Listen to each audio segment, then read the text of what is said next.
Hello, ಎಲ್ಲರೂ ಹೇಗಿದ್ದೀರಾ? ತುಂಬಾ ಚೆನ್ನಾಗಿದ್ದೀರಾ ಅಂತ ಭಾವಿಸ್ತೀನಿ. ನಾನು ನಿಮ್ಮ ಪ್ರೀತಿಯ ರಚಿತಾ ಮಾತಾಡ್ತಾ ಇರೋದು. Welcome to my vlog. ಇವತ್ತಿನ ದಿನ ಪೂರಿ ಮತ್ತು ಸಾಗು ಮಾಡೋಣ ಅಂತ ಹೇಳಿ ರೆಡಿ ಮಾಡ್ಕೊಳ್ತಾ ಇದ್ದೀನಿ.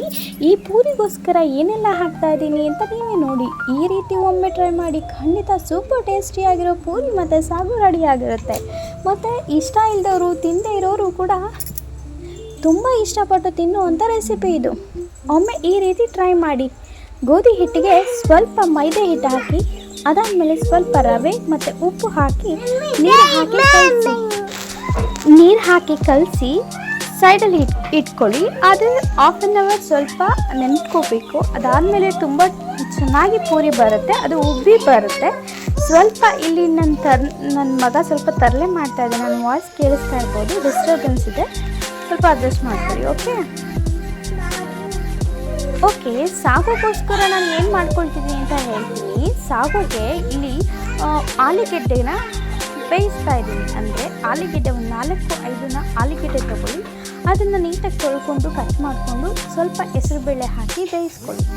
ಅಂದರೆ ಸಿಪ್ಪೆನ ತಕ್ಕೊಳ್ಳಿ. ಸಿಪ್ಪೆ ತಕ್ಕೊಂಡ್ರೆ ತುಂಬ ಚೆನ್ನಾಗಿರುತ್ತೆ. ಇದಕ್ಕೆ ಹೆಸರುಬೇಳೆ ಹಾಕ್ತಾ ಇರೋದ್ರಿಂದ ಸಾಗುಗೆ ಒಳ್ಳೆ ಕಾಂಬಿನೇಷನ್ ಇರುತ್ತೆ ಮತ್ತು ಸಿಕ್ಕಾಪಟ್ಟೆ ಟೇಸ್ಟಿಯಾಗಿರುತ್ತೆ. ಹಾಗಾಗಿ ಒಂದು 4 ಆಲೂಗೆಡ್ಡೆ ಸಿಪ್ಪೆನ ತೆಗೆದುಬಿಟ್ಟು ಸ್ವಲ್ಪ ಹೆಸರುಬೇಳೆ ಹಾಕಿ ಆಲೂಗೆಡ್ಡೆ ಹಾಕಿ ಬೇಯಿಸ್ಕೊಳ್ತಾ ಇದ್ದೀನಿ. ಅದಾದಮೇಲೆ ಅದನ್ನು 2-3 ವಿಷಲ್ ಕೂಗಿಸ್ಕೊಂಡು ಸ್ಮ್ಯಾಶ್ ಮಾಡ್ಕೊಳ್ಳಿ. ಸ್ಮ್ಯಾಶ್ ಮಾಡಿಕೊಂಡ್ರೆ ಒಳ್ಳೆ ಕಾಂಬಿನೇಷನ್ ಸಿಗುತ್ತೆ. ಅದಾದಮೇಲೆ ಒಗ್ಗರಣೆಗೋಸ್ಕರ ಇಲ್ಲಿ ಟೊಮೆಟೊ, ಈರುಳ್ಳಿ ಮತ್ತು ಬೆಳ್ಳುಳ್ಳಿ, ಕರಿಬೇವಿನ ಸೊಪ್ಪನ್ನು ಇಟ್ಕೊಂಡಿದ್ದೀನಿ. ಮೆಣಸಿನ್ಕಾಯಿ ಕೂಡ ಕಟ್ ಮಾಡ್ಕೊಂಡು ಇಟ್ಕೊಳ್ಳಿ. ಸ್ವಲ್ಪ ಒಗ್ಗರಣೆಗೆ ಒಂದು ಪಾತ್ರೆ ತೊಗೊಳ್ಳಿ. ಸ್ವಲ್ಪ ಎಣ್ಣೆ, ಸಾಸಿವೆ, ಜೀರಿಗೆ ಹಾಕೊಳ್ಳಿ. ಮೆಣಸಿನ್ಕಾಯಿ, ಈರುಳ್ಳಿ, ಟೊಮೆಟೊ ಹಾಕ್ಕೊಂಡು ಫ್ರೈ ಮಾಡಿ. ಸ್ವಲ್ಪ ಕಡಲೆಬೇಳೆ ಬೇಕಾದರೆ, ನಿಮಗೆ ಬೇಕು ಅಂತ ಅನಿಸಿದ್ರೆ ಕಡಲೆಬೇಳೆ ಹಾಕ್ಕೊಳ್ಳಿ. ಅದಾದಮೇಲೆ ಹೆಚ್ಚಿರುವಂಥ ಟೊಮೆಟೊ, ಕಟ್ ಮಾಡ್ಕೊಂಡಿರುವಂಥ ಈರುಳ್ಳಿನ ಹಾಕಿ ಚೆನ್ನಾಗಿ ಫ್ರೈ ಮಾಡಿ. ಅದಾದಮೇಲೆ ಸ್ಮ್ಯಾಶ್ ಮಾಡಿರುವಂಥ ಈ ಒಂದು ಬೇಳೆ ಮತ್ತು ಆಲೂಗೆಡ್ಡೆನ ಅದರೊಳಗಡೆ ಹಾಕಿಬಿಟ್ಟು ಚೆನ್ನಾಗಿ ಕುದಿಸಿ. ಅಂದರೆ ಸ್ವಲ್ಪ ನೀರು ಹಾಕಿ, ಅದಕ್ಕೆ ಸ್ವಲ್ಪ ಗಟ್ಟಿ ಬರುತ್ತೆ, ಹಾಗಾಗಿ ಸ್ವಲ್ಪ ನೀರು ಹಾಕ್ಕೊಳ್ಳಿ. ಇದಕ್ಕೆ 1 ಸ್ಪೂನ್, 1.5-2 ಸ್ಪೂನಷ್ಟು ಸಾಂಬಾರು ಪೌಡರ್ ಹಾಕ್ಕೊಳ್ಳಿ. ಸ್ವಲ್ಪ ಗರಂ ಮಸಾಲ ಹಾಕ್ಕೊಳ್ಳಿ. ಸೂಪರ್ ಟೇಸ್ಟಿಯಾಗಿರೋ ಸಾಗು, ಏನು ಹೇಳ್ತಾರೆ ಅದಕ್ಕೆ, ಪೂರಿಗೆ ಮತ್ತು ಸಾಗು ಒಳ್ಳೆ ಕಾಂಬಿನೇಷನ್. ಸಿಕ್ಕಾಪಟ್ಟೆ ಇಷ್ಟಪಟ್ಟು ತಿಂತಾರೆ. ಟ್ರೈ ಮಾಡಿ ಒಮ್ಮೆ, ಖಂಡಿತ ಎಲ್ಲರೂ ಇಷ್ಟಪಟ್ಟು ತಿಂತಾರೆ. ಯಾರೆಲ್ಲ ನನ್ನ ಚಾನಲ್ನ ಹೊಸದಾಗಿ ನೋಡ್ತಾ ಇದ್ದೀರೋ ದಯವಿಟ್ಟು ಸಬ್ಸ್ಕ್ರೈಬ್ ಮಾಡ್ಕೊಳ್ಳಿ. ನೀವು ಸಬ್ಸ್ಕ್ರೈಬ್ ಮಾಡಿಕೊಂಡ್ರೆ ಮಾತ್ರ ನನ್ನ ಒಂದು ವೀಡಿಯೋಸ್ ನೋಟಿಫಿಕೇಷನ್ಸ್ ಕೂಡ ನಿಮಗೆ ಬರುತ್ತೆ.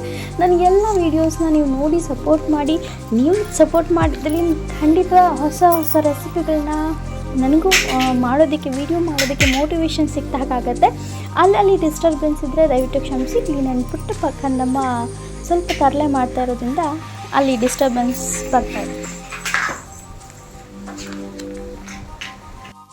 ಒಮ್ಮೆ ಟ್ರೈ ಮಾಡಿ. ನೀವು ನೋಡ್ತಾ ಇರ್ಬೋದು, ಈ ರೀತಿ ಕಲಸಿ ನಾನು ಪೂರಿ ಮಾಡ್ತಾಯಿದ್ದೀನಿ. ಎಷ್ಟು ಚೆನ್ನಾಗಿ ಬಂದಿದೆ ಅಂದರೆ, ಪೂರಿ ಮಾತ್ರ ತುಂಬ ಉಬ್ಬಿ ಬಂದಿದೆ. ಅದು ನೋಡೋದಕ್ಕೆ ಒಂದು ಖುಷಿ ಆಗುತ್ತೆ ಮತ್ತು ತುಂಬ ಟೇಸ್ಟ್ ಕೂಡ ತುಂಬಾ ಚೆನ್ನಾಗಿದೆ. ಇಲ್ಲಿ ನನ್ನ ಮಗ ಬೇಕು ಅಂತಲೇ ತರಲೆ ಮಾಡ್ಕೊಂಡು ನನ್ನ ನೋಡಲಿ ಅಂತ ಹೇಳಿ ಬೇಕು ಅಂತಲೇ ಬಿದ್ದು ಅಮ್ಮ ಅಂತ ಹೇಳ್ತಾ ಇದ್ದಾನೆ.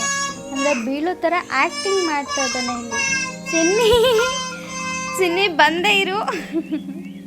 ಎಷ್ಟೆಲ್ಲ ಆ್ಯಕ್ಟಿಂಗ್ ಮಾಡ್ತಾ ಇದ್ದಾನೆ ನೋಡಿ. ಅದು ಈ ವಯಸ್ಸಿಗೆ ಇನ್ನೂ 2 ವರ್ಷ ಆಗಿಲ್ಲ. ಎಷ್ಟು ನಾಟಕ ಆಡ್ತಿದ್ದಾನೆ ಅಂದರೆ ಅಷ್ಟು ನಾಟಕ ಆಡ್ತಾ ಇದ್ದಾನೆ.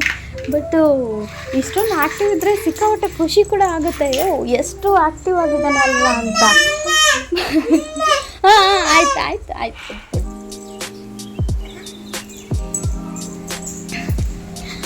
ಓಕೆ, ಈಗ ಒಂದು ಸ್ಲೋಗನ್ ಹೇಳ್ತೀನಿ ನಿಮಗೆ, ಇದನ್ನು ಕೇಳಿಸ್ಕೊಳ್ಳಿ.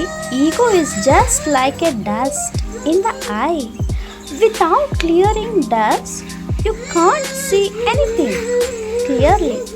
So clear ego and see the world. ಎಷ್ಟು ಚೆನ್ನಾಗಿ ಹೇಳಿದಾರಲ್ವಾ ಇದನ್ನು. Ego just like a dust ಅಂದರೆ ಈಗೋ ಒಂದು ಅಂದರೆ ಜಂಬ ಅಂತ ಹೇಳ್ಬೋದು. ಈಗೋ ಅದು ಡಸ್ಟ್ ಇದ್ದ ಹಾಗೆ. ಅದು ನಮ್ಮ ಕಣ್ಣಲ್ಲಿ ಇದ್ದರೆ ಅದು ಕಣ್ಣು ಕ್ಲಿಯರಾಗಿ ಕಾಣಿಸೋದಿಲ್ಲ ಅಲ್ವಾ ನಮಗೆ. ಆ ಡಸ್ಟ್ ಇದ್ದರೆ ಹೇಗೆ ಕಣ್ಣು ಕಾಣಿಸುತ್ತೆ? I can't see anything. ಈಗ ಕಣ್ಣೊಳಗಡೆ ಏನಾದರೂ ಧೂಳ್ತಿದ್ರೆ ನಮ್ಗೆ ಹೇಗೆ ಕಾಣಿಸುತ್ತೆ?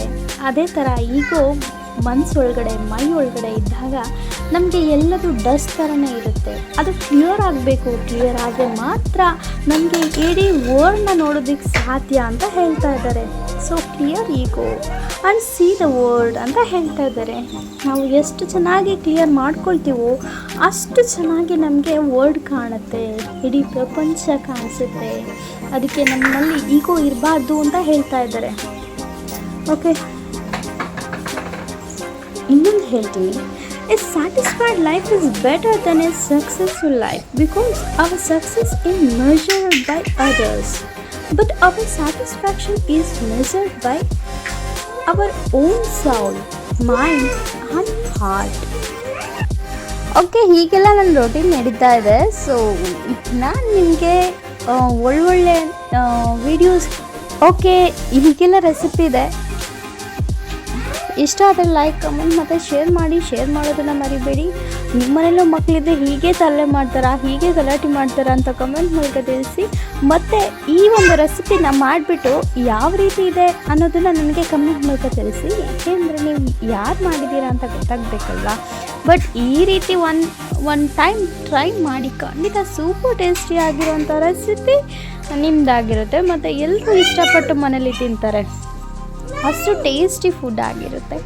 ಹಾಗಾಗಿ ಒಂದು ಸಲ ಟ್ರೈ ಮಾಡಲೇಬೇಕು. ಬಾಯ್ ಬಾಯ್, ಸಿ ಯು, ಟೇಕ್ ಕೇರ್.